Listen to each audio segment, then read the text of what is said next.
Monsieur, jeune homme, vous êtes du coin ou de quel coin vous êtes? Moi je suis du Val d'Oise. Et vous êtes venu, c'est la première fois Melun? À Melun, oui, c'est la première fois. Sinon vous êtes où d'habitude? À Paris ou à Paris? À Paris. On s'est pas déjà vu alors? Peut-être. Peut-être bien, hein. Peut-être bien. Qu'est-ce que vous pensez d'aujourd'hui alors? Parce qu'on est vers la fin de la c'est vraiment très bon enfant. Oui.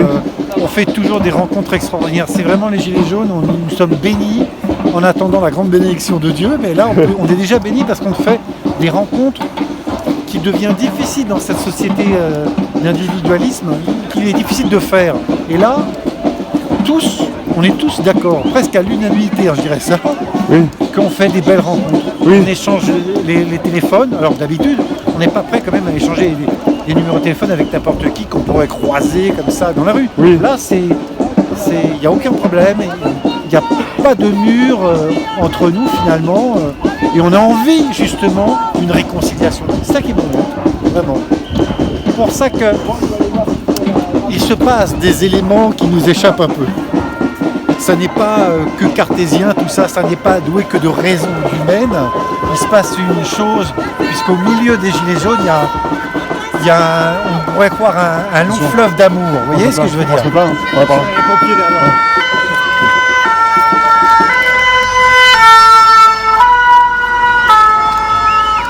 Un long fleuve d'amour. Oui, c'est vrai.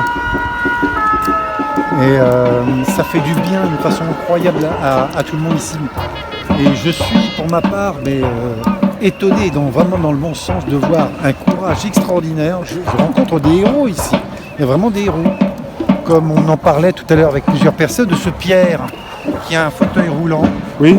Et qui prend son fauteuil comme un déambulatoire. Oui.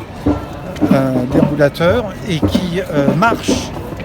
Et qui vient de Marseille et qui fait quasiment tous les week-ends. À Paris, oui. Il vient à Paris. Il vient à Paris, oui.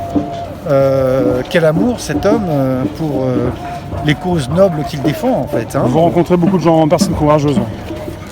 Mais écoutez, c'est difficile de ne pas trouver de personnes courageuses au milieu des Gilets jaunes au bout d'un an à consacrer, à sacrifier une grande part de la vie de chacun tous ces samedis.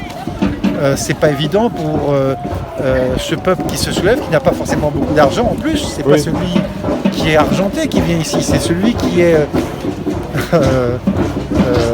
pauvre en fait alors qu'il travaille. Donc consacrer des journées de repos à venir tous ces samedis, c'est extraordinaire. Voilà. Vraiment, je tire mon chapeau pour tous ces gens. Et autre élément incroyable qui sort de l'ordinaire, c'est pour ça que c'est incroyable, c'est la foi qu'il y a parmi même ceux qui sont athées. Il y a des gens athées ici, mais qui ont une foi incroyable. Qu'est-ce que ça veut dire? Pour revenir systématiquement là, tous sont assurés de la victoire. C'est qu'elle est déjà acquise, cette victoire. Oui. On l'attend, mais nous savons qu'elle va venir. Donc, ce fameux slogan que nous avons tous entendu parler et proclamer, Macron démission, va vraiment se réaliser. Ça fait partie des vœux, je crois, oui. Pour cette année déjà. C'est à espérer que ces vœux soient exaucés avant même le 31 décembre. Car tout est possible à celui qui croit. Rien n'est impossible à Dieu, il est le Dieu de l'impossible. Merci, votre prénom, jeune homme? Igor. Igor.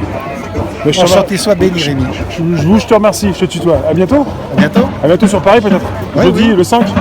Oui aussi, oui, bien sûr. Je laisse partir. Merci.